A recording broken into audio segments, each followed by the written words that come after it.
Right, so today I'm going to talk about shin splints, or more precisely, medial tibial stress syndrome, and I'll explain a little bit more about that in a few slides in a moment. Now, what I really don't want to do, or certainly what I've done here, is I've listed some points that I'm going to go through, but what I don't want to do is give you a whole list of things that you should look for, how to make a diagnosis, what assessments to do, and give you a step-by-step guide of how to treat it. I want to give you some more information about this condition so that you can go away and think more about how you're going to treat your patients. Also, I think not always, the same rules don't always apply from one patient to another. So what I'm going to do is spend a little bit of time looking at the causes of this condition, or the pathogenesis, and then I'm going to talk about some of the theories and the research which is out there. I personally think one of the fundamental things about treating medial tibial stress syndrome is understanding what the causes are in your particular patient, and also to bear in mind that the next patient that comes through the door, possibly with the same diagnosis, might have a slightly different or a completely different cause. Now, in the middle of all this, I've put a case study, and I think really if you put a real patient in there, it always makes it easier to relate to. And then as I talk through this case study, we'll have a look at the assessment which I carried out, the diagnosis I gave, the signs and symptoms that he presented with, and the treatment which I prescribed and why. And then when we've done that, I'll finish off talking a little bit more about some of the general risk factors and what evidence is out there. So first of all, shin splints. Now this is a very common term, probably one a lot of your patients are familiar with. Certainly I get some that come and see me and they tell me that they've got shin splints before I've even looked at them.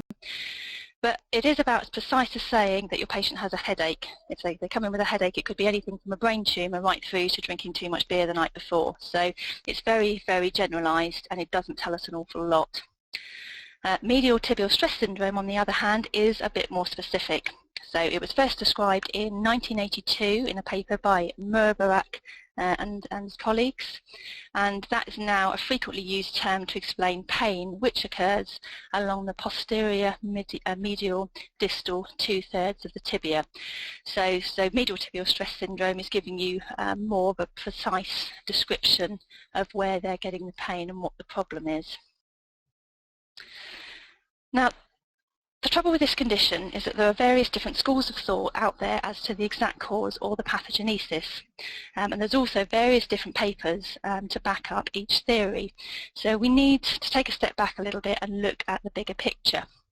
Now, one of the problems, and I've said this before with research, is that you can usually find a paper out there somewhere to back up what your viewpoint is. So if you think it's caused by one particular thing, you can usually find something that backs that up, and so on. Also, if you don't know much about a condition, you can pick one paper up, look no further, and this can be misleading because it's only actually giving you one viewpoint. So if you have a little look at the table on the right there, this lists several causes or theories for causes, and I'm going to look a little bit further into some of those now. So there's 7 on that list, from periosteitis and then different types of periosteitis, right through to periostalgia and bone stress failure, or the bone stress continuum. But I think really we can break that from 7 down into 3 groups, which I'm going to look at now. So first on that list is periosteitis, which I get my tongue in a bit of a twist with. And then the next 4 are a little bit more specific on that list. So really what they're looking at is the cause of that periosteitis. So what is it? Basically, referred to as periosteitis or periostalgia, it's actually a medical condition caused by an inflammation of the periosteum, and that's the layer of connective tissue which surrounds the bone. So if you look at that rather basic diagram there on the right hand side, you can see that it's the bit that separates the muscle attachment to the bone. So this condition generally tends to be chronic, and it's generally marked by tenderness and swelling on the bone and just generally an aching pain. Now, in some cases, I think it can be caused by an acute infection of the bone, and I think there's some evidence of it being found on fossil records. So I think some scientists might use it for studying ancient diseases and injuries and so on, but that's another story. So moving on a step, These papers I've listed here, and these were all the ones on the previous slide, they all suggest that this periostalgia is caused by a tractional pull on the periosteum by various different muscle attachments. And different papers, as you can see here, focus on different muscle attachments. So there's some evidence to suggest that the soleus is the main perpetrator, and certainly if you're used to treating medial tibial stress syndrome, you'll know that tight calf muscles usually or can coincide with the condition, so that tight soleus seems fair enough. And there's some papers out there to suggest that it's flexor digitorum longus, which tends to be the problem. And there's also some papers that suggest that tibialis posterior is the main culprit. And then in 2007, Bush and Johnson suggest that it's actually a combination of all three muscles, so it's not one or other of them just working in isolation, it's all of them together pulling too much on that bone attachment, and that's what causes the pain. Now, this theory comes from a completely different standpoint, really, and I think it's quite an interesting one, especially if you like a bit of physics. This really started, I think, just with some basic observations which were then explored further. So various authors noticed that the smaller tibial cross-sectional areas correlated with more stress injuries. And some of these authors also noted that tibial stress fractures and medial tibial stress syndrome often occur at the same site. And what they thought was that this probably wasn't just a mere coincidence. Now, I'll just say that medial tibial stress syndrome and stress fractures are not one and the same thing, and that you can quite often get people who suffer with medial tibial stress syndrome, but they'll never go on to develop a stress fracture, so they are two completely different things. So I am going to do a little bit of physics, but not too much. So as we've seen, or as I mentioned before in a couple of papers, evidence has shown that the smaller the cross-sectional area of the bone, the more likely that you'll get an injury site there. So tibial stress fractures and medial tibial stress syndrome tend to occur at this same site. Long bones in general, so like your femur, your tibia, your fibia, just because of the way they're made up and the way that they're configured, they have a higher bending moment than thicker bones. So basically, in layman's terms, they have more give, and that's we're designed that way really, because it's our leg bones which take more weight. And that bending occurs most where the narrowest point is on that bone. So at that point you then get more bony remodelling to repair and protect the site, and then this becomes known as the bone stress continuum, because it's just a constant remodelling of bone in the area of most stress.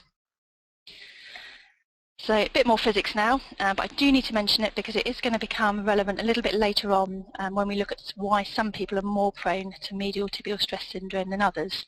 So it's a bit dull, but keep it in mind. So during bone bending, the convex side, so that would be the side as you're looking at the screen now, that's the left-hand side, that is put through tension or it's stretched. And then on the concave side, which is the bit on the right-hand side as you're looking, is put through compression, or simply put, it's squashed. Now if you look at a typical tibia bone, you'll see that it's not dead straight, it's slightly bowed. And that's even more evident on some people than others. Oh, excuse me. So it's already geared up to withstand those compressive loads on the medial side of the bone. So if you're already thinking now about patients you've seen that have had quite a marked tibial verum, you can see why perhaps these patients might be more prone to this condition. Now, according to Wolff's law of functional adaptation of bone, so there's a bit of homework tonight if anybody wants to go and look it up, the more load that's placed on a bone, the more that the site adapts. And over time, the site which the most stress has occurred, the bone will gradually become stronger because of that gradual remodelling. So evidence has suggested that continued repetitive stress, so that might be someone who's taken up road running all of a sudden, or they want to do marathons, but continued repetitive stress causes accelerated remodelling, and it's this which actually causes the pain. And there was a paper, I've forgotten who wrote it now, but I think it was looking more at lab rats, and they proved that this was the case. Obviously you can't do these sort of experiments on humans, but they did prove it in the animal kingdom. So, but as I say, I can't remember the name of that paper for the moment. So these might be the sort of patients who've maybe had shin splints for ages or years, and it's never got to the stage of being a stress fracture.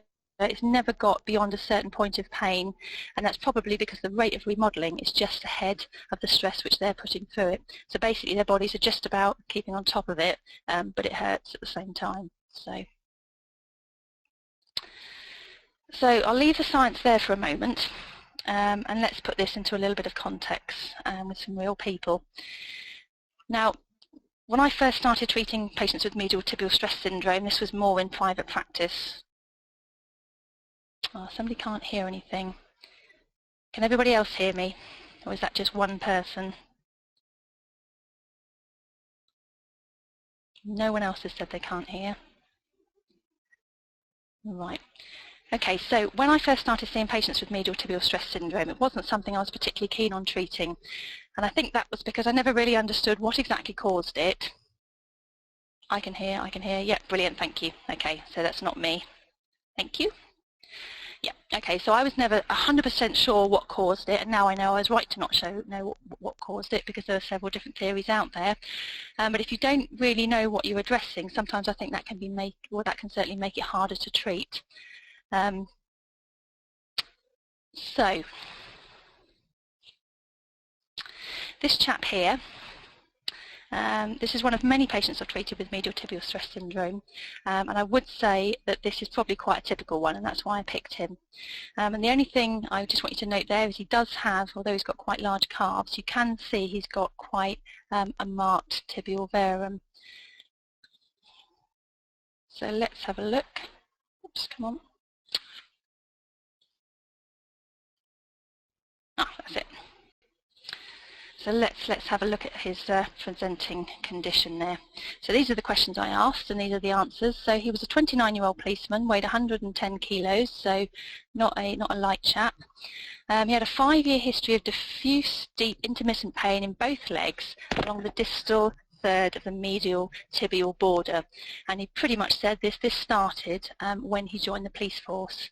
So I don't think he'd done an awful lot of exercise before then, and then suddenly he was walking the beat every day, doing a lot more exercise, walking on hard surfaces and concrete, and he thought that tied in with when he first started getting that pain, and that certainly makes sense. So it's always good, although at that point it was to me fairly obvious what the problem is. You still need to ask a few more questions. So there was no history of trauma or injury.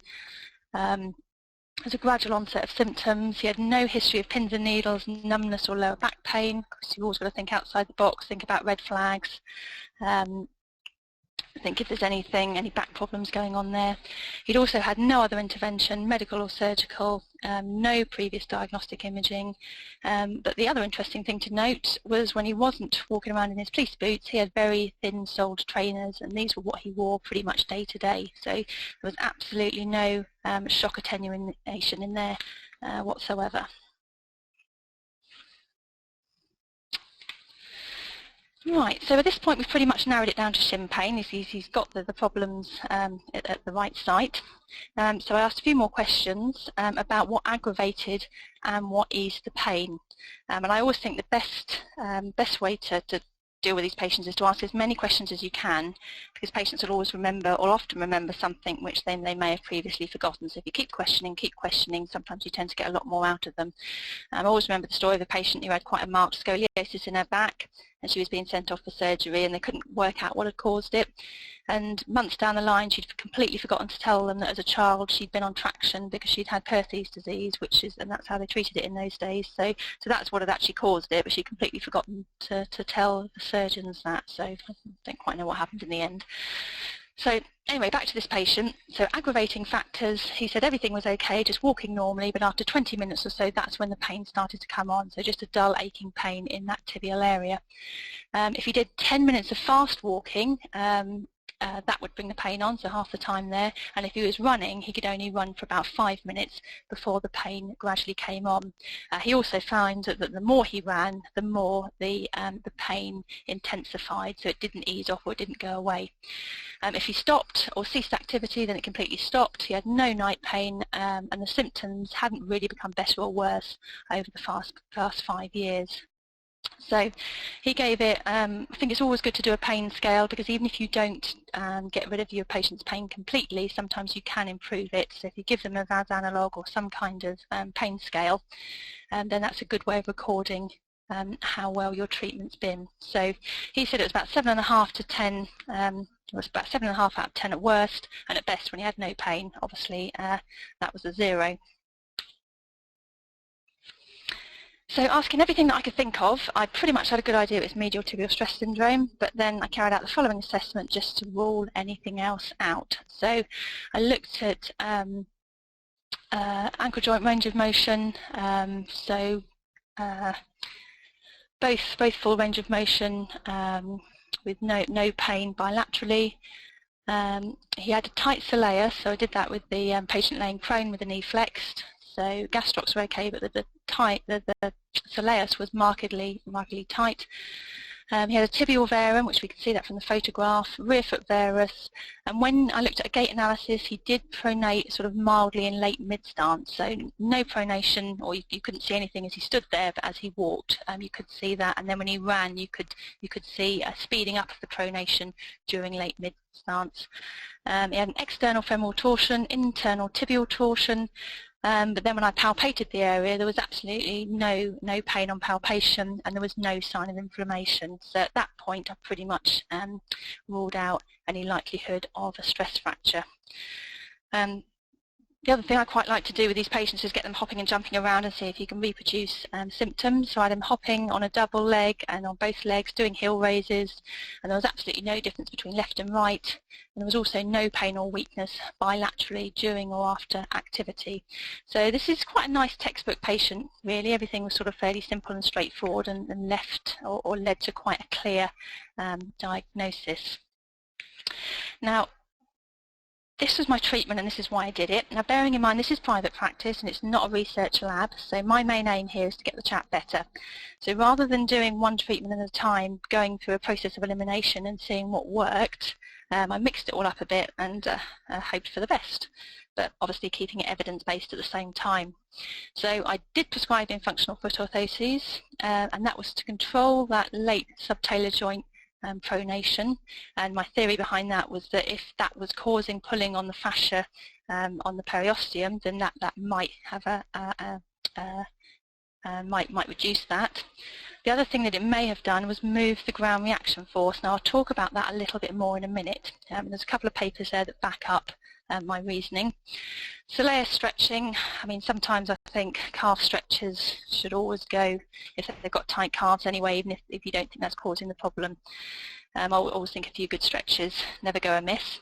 But again, you've got evidence base there, and if it is the soleus which is causing the problem, which we saw in one of the theories, then if we get that stretched out a little bit more, it will reduce the tractional pull of the soleus insertion on the periosteum. And then the other obvious one was a change of footwear. So he went out, I sent him out to buy thicker soled trainers and shoes with the aim that it would increase shock absorption and therefore reduce any strain on the tibial fascia. So he was quite good. He went away and did all that. I sent him back in, or I got him to come back in 4 weeks. And he was a success. So after 4 weeks of treatment, the patient returned to clinic with improved symptoms. His score now was 3 out of 10 at worst, and that was mainly when he was running, but he could run for longer periods of time than he could before, and at best he was asymptomatic. So the other thing here to bear in mind is that I hadn't advised him to stop any activity. I hadn't asked him to take time off work or do anything else. I'd literally just given him those 3 prescriptions, so the orthoses, the stretching exercises, and the change in footwear.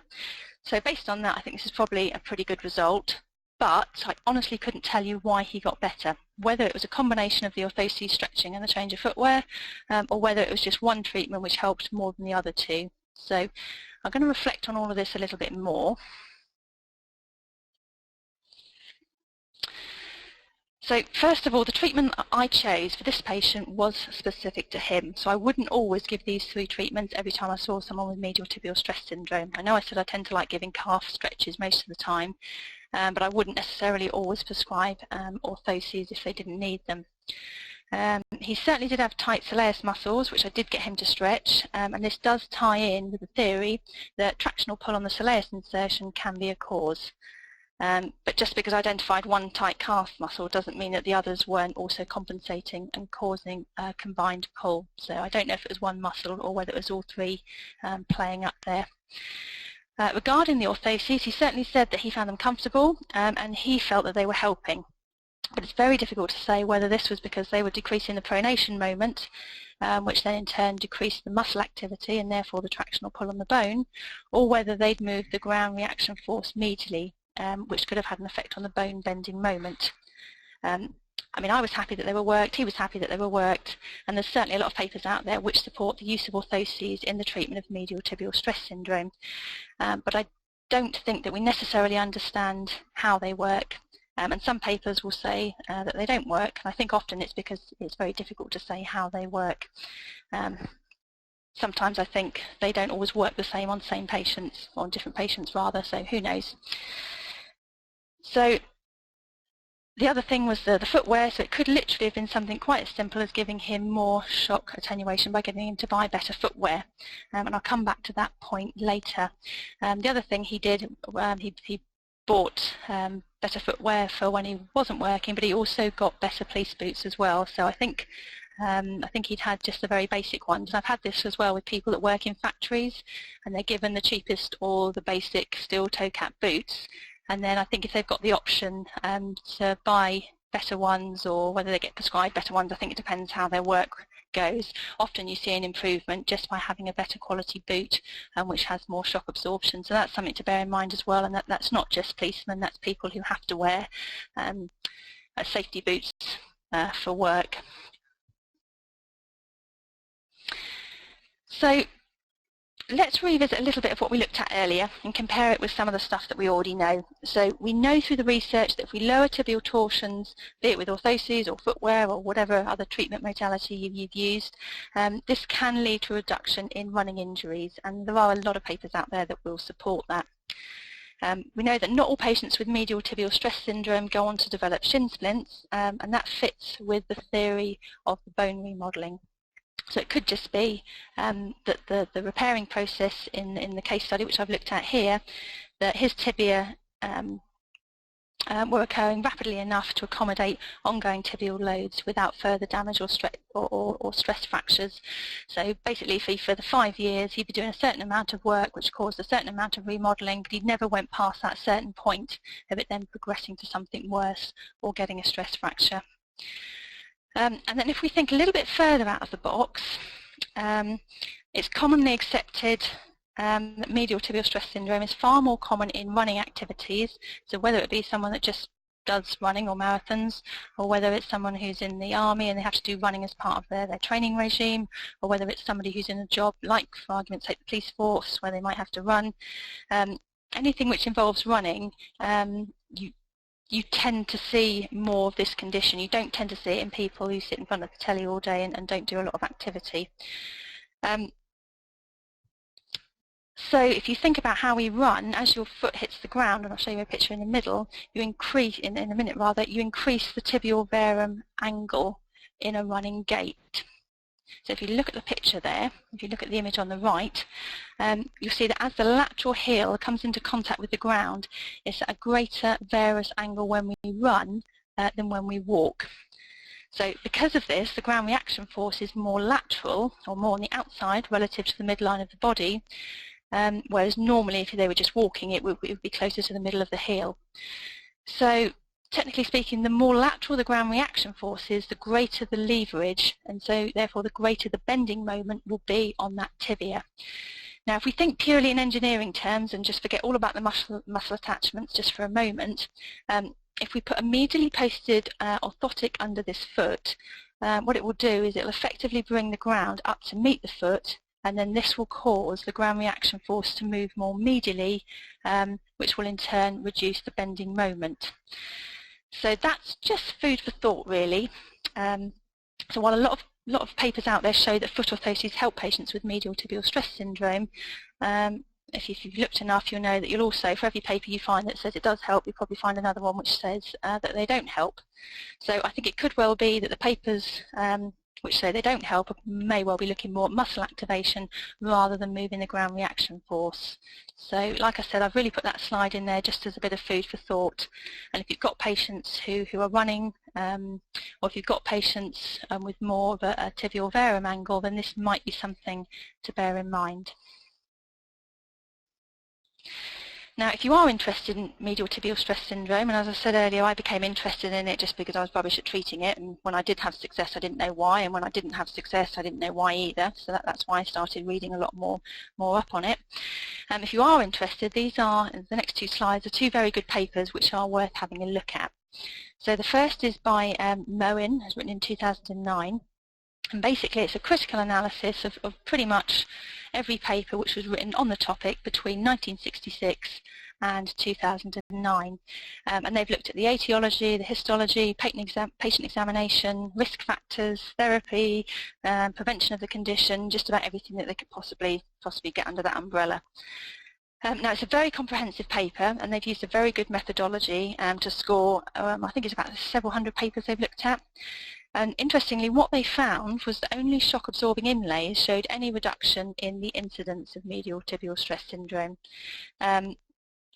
What they also noted that was most of the papers looked at military recruits, and that this couldn't necessarily be related to a normal population, mainly because of the training involved and the footwear. So as I say, it's worth having a look at, and you need to bear in mind if they've said that certain treatment modalities don't work, then that's not to say they don't work. It may be just that they had a poor methodology or they've not looked for the right thing. But as I say, it is a good paper and worth having a look at. I certainly learned a lot from it. Another great paper is by Craig in 2008, and this looked primarily at prevention techniques for medial tibial stress syndrome, and they found the same thing, that shock-absorbing inlays showed the most promise. So of all the treatments out there, they were looking at preventing, and I think they were looking at army recruits actually, if they were looking at preventing medial tibial stress syndrome, then using a basic shock-absorbing inlay prevented more of this condition in their control group. Now, what we need to be mindful of is that both of these papers' reasoning is based on the fact that the exact cause of medial tibial stress syndrome is not fully understood. And we've seen that in some of the previous slides earlier on. So because of this, it's not to say that certain treatments don't work, it's that we can't prove exactly how, and that's what a lot of research is about, is proving something's worked and how it's worked. Having said all that, since I read these two papers, I've used shock-absorbing material a lot more with this condition. And I have had some excellent results with it, but I have still used other treatments as well. I haven't tended to just use that on its own. So with everything in mind that we've already discussed, let's look at some of the risk factors which are commonly quoted, and these are probably some of the most common ones that I've seen coming into clinic. So increased training intensity too quickly. I think I went for a debate a while ago of having young lads in that just joined the Army or the Navy or one of the services, and they go from being relatively fixed, obviously they wouldn't have been selected, but then they go to these really intense training which they've just not been subjected to before, not used to, and then they end up coming to see people like you and I to get treatment for it. Improper training techniques is another one, and I remember one young lad and his father was there, sort of push. I think his dad had been in the army and his granddad, and going back probably to about 1066. And his father was saying, you know, stop moaning, push through it, push through the pain, push through the pain. And I mean, this poor lad had just about every biomechanical abnormality that you could tick off on a list. And, you know, the answer there really wasn't to push through it and the pain will go away. But, you know, you do get that with not just parents, but also trainers as well. Training on hard and cambered surfaces. So if you've got your patients who suddenly they've decided at 40 they're going to take up marathon running, and they don't do any preparation, they just go and hit the road one day, and they're not used to pounding away on hard concrete, then that can bring on these sort of symptoms. Footwear is another one, and these actually is quite common in girls as well that don't do much exercise, but they wear these very thin dolly shoes. If you walk behind someone who's got a very thin-soled either pair of dolly shoes or trainers on, and you put your hands on their shoulders as they walk along the concrete or a hard floor, you'll feel every step they take judder up right up through the whole of their body. and that's just because there's no shock attenuation going on in the shoe, so they're just taking it elsewhere. So footwear is quite an important thing to look at. And if they're coming in to see you wearing a nice pair of trainers and then spending the rest of the time walking around in silly shoes, then you're not going to have so much success treating. Someone's just asked me about shock-absorbing materials. I'm nearly finished, so I'll come back to that in a tick. Muscle imbalance or flexibility, so you're looking at your tight calf muscles and that sort of thing there, and biomechanical abnormalities. Now, it's not to say everybody with a flat foot gets shin splints. You've got to look at what they're doing dynamically, what they're doing when they're running, and not just when they're static. So, I mean, like the chap we saw earlier, he didn't have notably flat feet or excessively pronated feet. But then when he walked and when he ran, you could see some speeding up of the pronation in later mid-stance, and that could have been a contributing factor. So they're just things to think about. Oops. My slide keeps getting stuck. There we go. Okay, and here's a list of some of the common treatment modalities and programs for medial tibial stress syndrome. So rest is always a good one if it's quite severe. Anti-inflammatory, so you can use ice packs and anti-inflammatory gels. Medication you can recommend. So muscle rehabilitation, so stretching and strengthening. Alternative aerobic exercise, so if they do want to get fit, maybe get them away from the road running. Footwear, kind of already mentioned that, so a good pair of supportive shock-absorbing trainers. Orthoses if they need them, and if you have given them to rest, then a controlled return to activity. Now, there's no reason why you can't prescribe all of these, but if you do have access to a multidisciplinary team, then I would utilise them so that you can focus on the footwear and the orthoses side of things. So there's definitely not one prescription fits all with this condition, and I think it's really a case of trying to work out exactly what's causing the problem with this particular patient and then trying to address that. So thick shock-absorbing inlays might work brilliantly on some patients, but not for someone maybe who's got poor balance, or maybe somebody like a professional football player where they haven't got any space in their boots. And this is where knowing your orthotic materials really comes into play too. And I can see someone's already asked that question. As I say, I'll come back to it.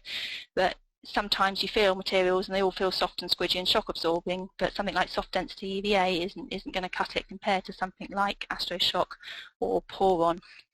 I think Poron XRD and then AstroShock have some of the best shock absorbing properties out there on the market at the moment. So, but yeah, there's a lot I can say about that.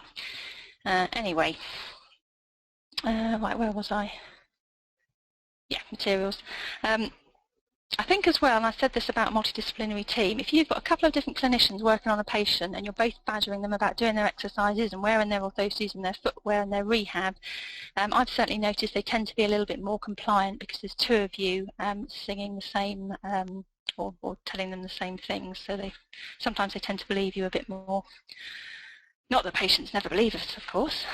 Right, so bringing it all to a bit of a conclusion. So in this case study that I've presented here, it's unclear whether it's a tractional pull on the bone or a bone bending moment which is causing the patient's problems. When we look at the research, that's pretty unclear too, and we can see that there's no common or well understood cause for this particular condition, and certainly not one that everybody agrees on anyway. Because you can't ascertain a specific cause, there is then no gold standard for treatment. So if you want to explore this a bit further and read some of the papers which I've quoted, you need to bear in mind that most of them have looked at static foot posture with the development of medial tibial stress syndrome. And as we know, the static foot and the walking foot and indeed the running foot are all quite different. So don't just read what it says about static foot posture and assume that that's all that's going on there. There are some papers that are starting to look at a relationship between dynamic foot function and the development of medial tibial stress syndrome, but there's not much evidence out there for that at the moment. And finally, if you remember that what you're looking up, many papers still refer to shin splints. And as I said at the beginning, this is a very, very vague description.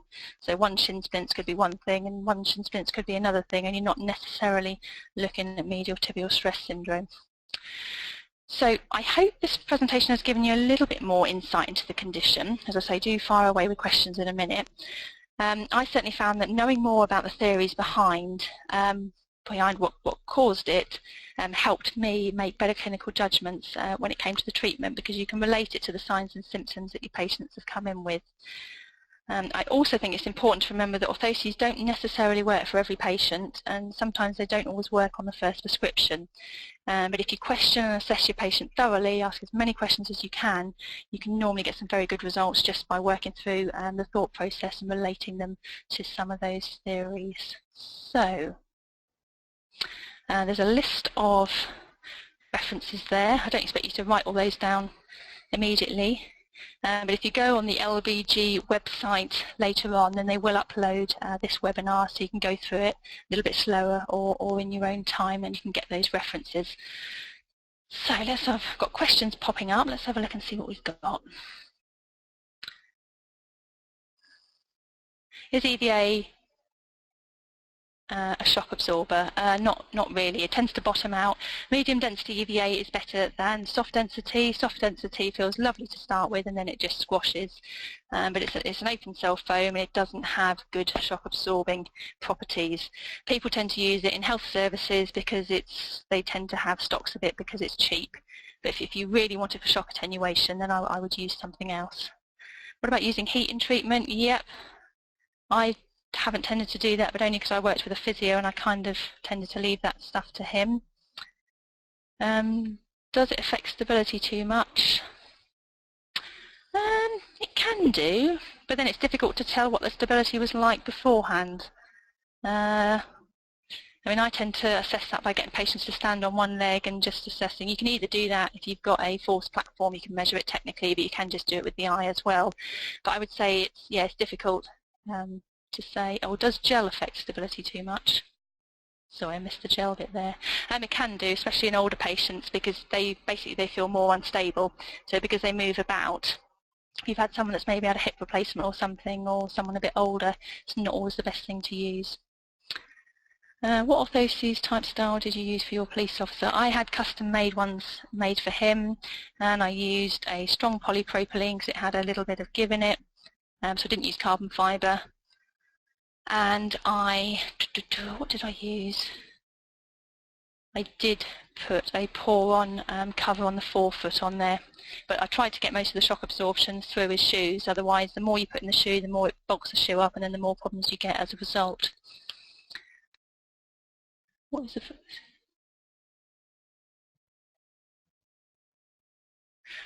What's that? What is the foot position in medial tibial stress syndrome? Is it excessive pronation or supination of the foot?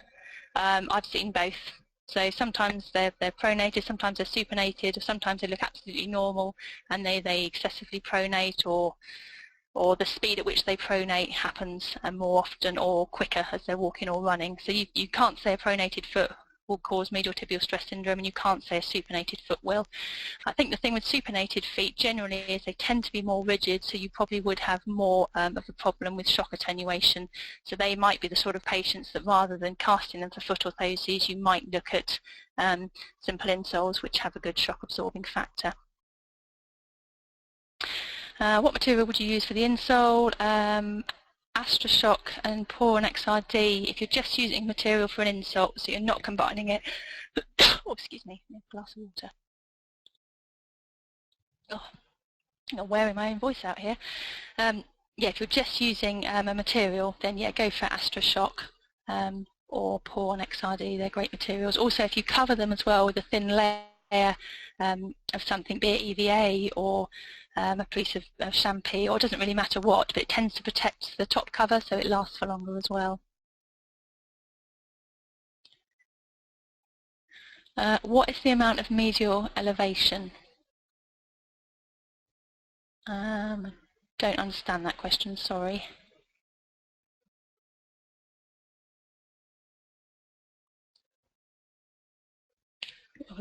Have you had any experience of an X over gait or narrow gait pattern?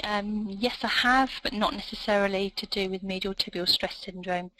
Often if you've got an X over gait pattern, if I'm understanding the question properly, that can be down to neurological symptoms, not just something like an overuse injury.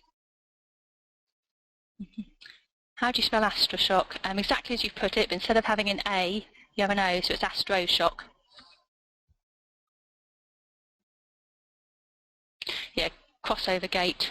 Yeah, I would be looking at more neurological thing there. It's very difficult to say without seeing a patient or seeing them walk, but if they've got a crossover gait or a scissor pattern gait, usually that's a neurological, so you probably want to look at that a bit closer.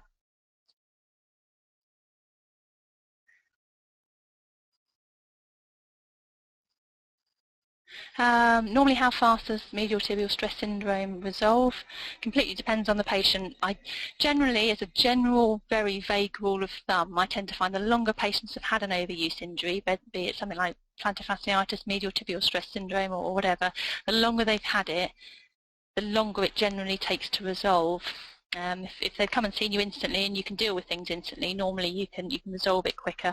So, but I think the important thing there is to have your have a VAS scale or have a pain scale, because you may not eliminate it completely, but at least you can show that you reduced it with some of the treatment you may have prescribed.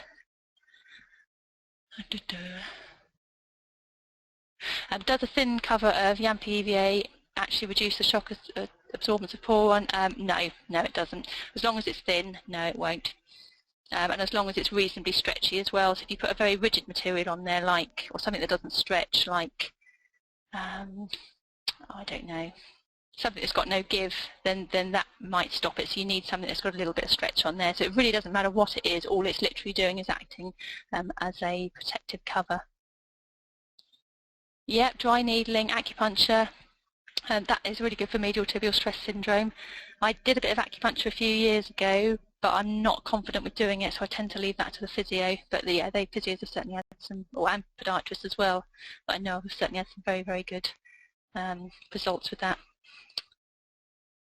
Does limb length shortening, lengthening cause medial tibial stress syndrome? Yeah, I mean, it can do. Again, that comes under the cloud of biomechanical abnormalities.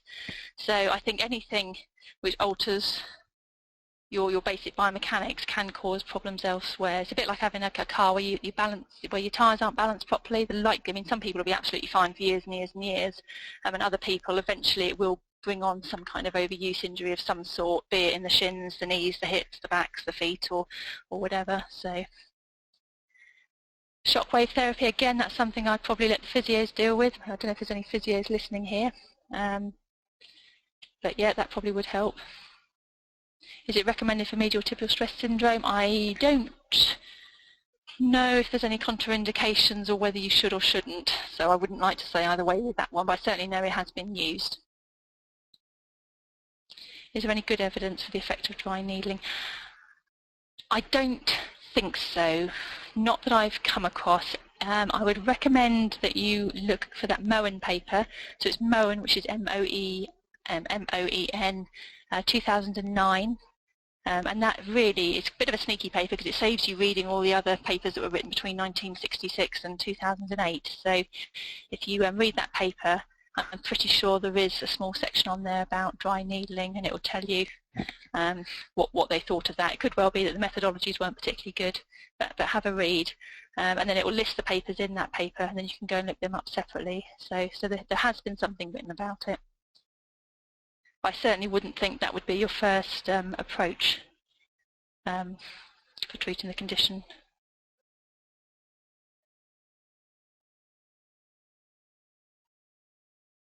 Have you ever, I wonder have you ever used fair retraining in medial tibial stress syndrome? And I see you put gait.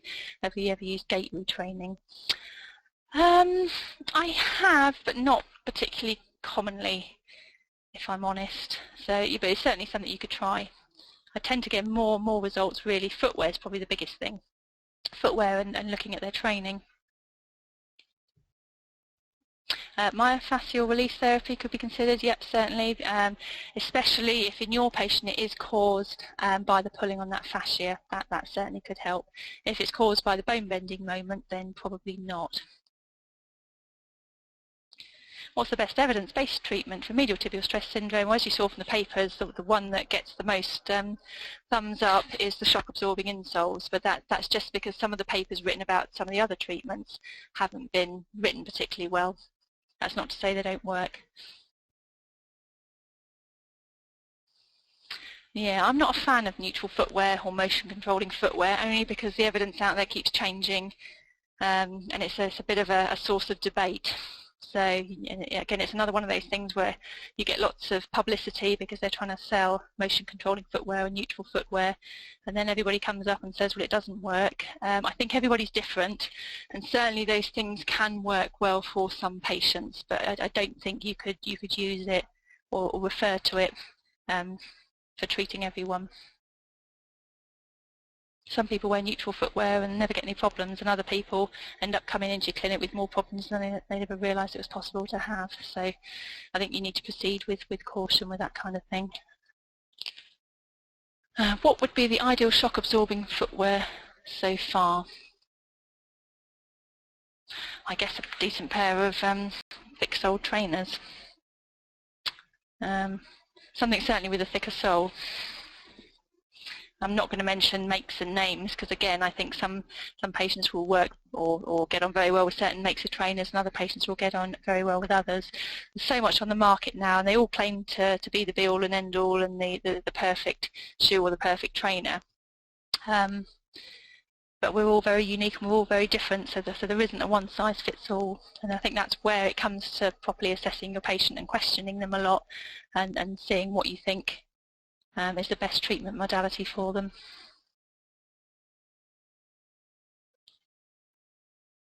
What's the benefit of ice treatment? Well, that's to reduce inflammation, but if you haven't got any inflammation there, if you're sticking a cold pack on the tibia, that could probably be more painful for them. But if there is some inflammation and if there is a pulling on the fascia, then that will certainly reduce that.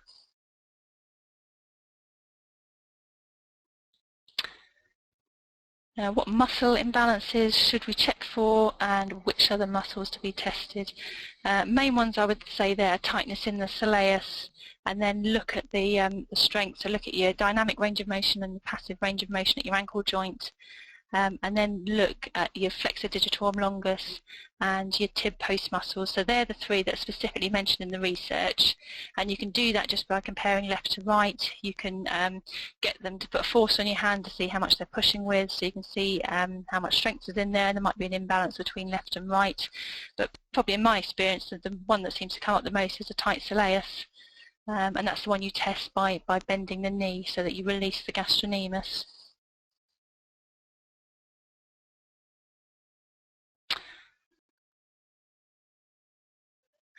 What was the height of the medial aspect of the insole I made for that patient?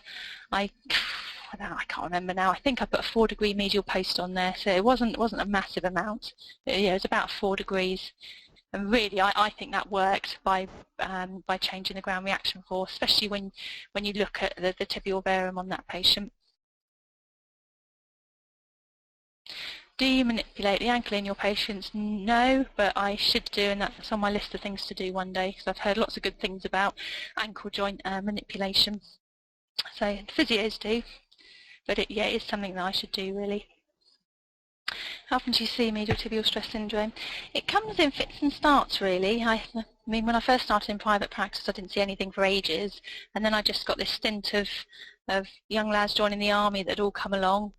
And then I go months without seeing any, and then I see a load again. I saw quite a few. I used to do some work with a professional football club, and I saw quite a few there, especially with some of the newer players. But again, that's a whole different, excuse the pun, ball game, because you can't just, you have to think really carefully about the treatment with those sort of patients because they're professional sportsmen, so you can't just go sticking big clumpy orthoses in their boots. It's a lot more sort of delicate, really, but I think it really depends in the sort of patients that you see. If you're seeing a lot of older patients, you won't see it that often, but if you're in a private practice where you're seeing a lot of sports people or military personnel, then you tend to see it quite often.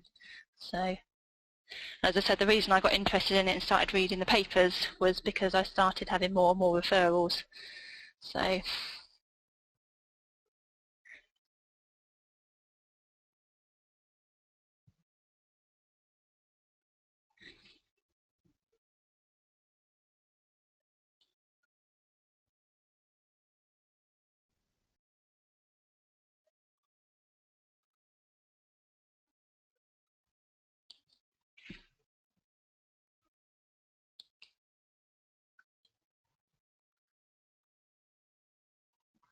Yes, certainly treatment would differ because soccer boots are not shock absorbing.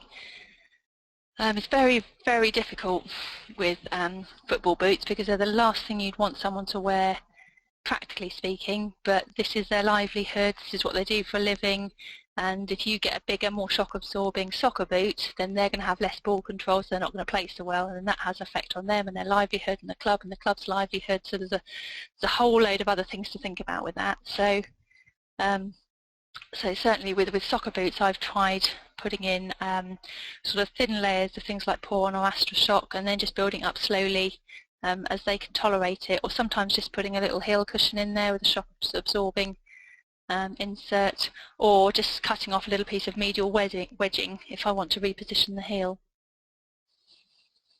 Well, that's an interesting one. Does the fluid imbalance cause medial tibial stress syndrome hydration? I've absolutely no idea. I've read enough papers about it and I've not seen anything that says it does, so I don't know. And if I know fluid imbalance or dehydration does cause a lot of problems, but I don't know that it specifically causes medial tibial stress syndrome. Although it'd be interesting to see if it made it worse. I know hydration, certainly in football clubs or professional football clubs, hydration is something that they're very well educated about because of the problems that can occur. And I think perhaps if you're prone to something, anyway and you are dehydrated, then the likelihood is you're more likely to get an injury because of it, but that wouldn't necessarily be the primary cause, if that makes sense, just perhaps an exacerbator. Can the periosteum be strengthened? Not really, I don't think. I think what you're really looking at doing is, if you think is pulling on that periosteum, what your aim with your treatment needs to be is to reduce that pulling. Now, whether it's by stretching exercises or whether it's by shock attenuation or whether that's by prescribing foot orthoses, which alter the way that those muscles fire and activate. But yeah, I don't think you can actually specifically just strengthen the periosteum.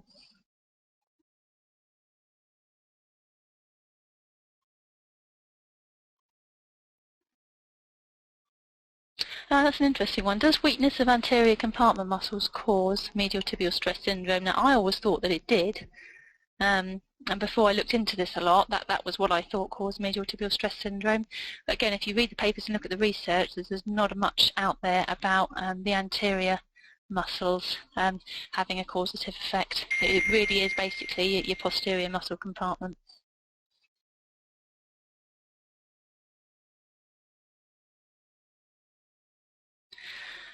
Right, someone's put there, if you want to reduce the tibial verum angle during running, would you wedge laterally to reduce the angle? No, you wouldn't. If you go back, or if later on you go on and look at the webinar and freeze it on that slide why I put that picture on, it's tricky to get your head around because you would think you want to push it medially, so therefore if you wedge laterally you're forcing it in. But actually if you put a medial post in there, what you're doing is bringing the ground up to meet the foot, and by doing that, then the ground reaction force will then move medially. So no, you wouldn't laterally wedge it, you medially wedge it.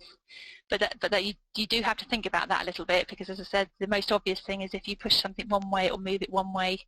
If you push it the other, it'll move it the other way. But it doesn't actually work like that. It's about bringing the foot up, about bringing the ground up to meet the foot, and that's how it alters the ground reaction force.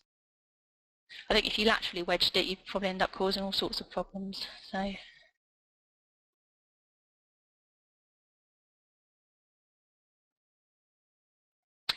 Also as well, actually, there are lots of different things you can try just with off-the-shelf orthoses and some wedging. And if you're not 100% confident on what you're trying to achieve to start with, just start slowly and build it up and get them back more often, and you'll soon see whether something's starting to help or whether it's actually making it worse.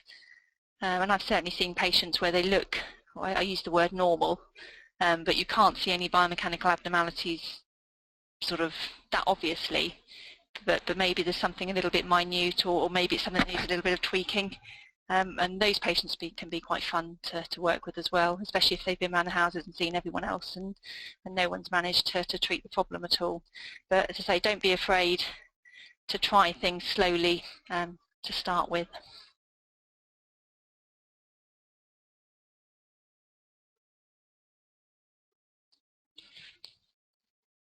What exercises do you recommend for medial tibial stress syndrome? It really depends on what you think is causing it. If it's a muscle weakness, then you want to be working on strengthening those muscles. If it's a muscle tightness, you want to work on stretching them. And the other thing is you don't want to be doing too much too soon, especially if it's quite acute. I quite like getting people doing balancing exercises and wobble board stuff, just because you're not exercising or doing one muscle in isolation, you're getting them all working together. But that's something as well, you probably want to have a good physio on board to do some work with that. Probably the most common exercise, or the most common thing that I recommend is probably calf stretching, actually, come to think of it. Actually, the reason I chose that case study, and I said earlier it was quite a typical one, probably the majority of the time I do use some combination of those treatments and get very, very good results with them. So not always those 3 treatments together. Sometimes I'll just do calf stretches, sometimes I'll just do orthoses, but they would probably be the 3 most common things that I would use.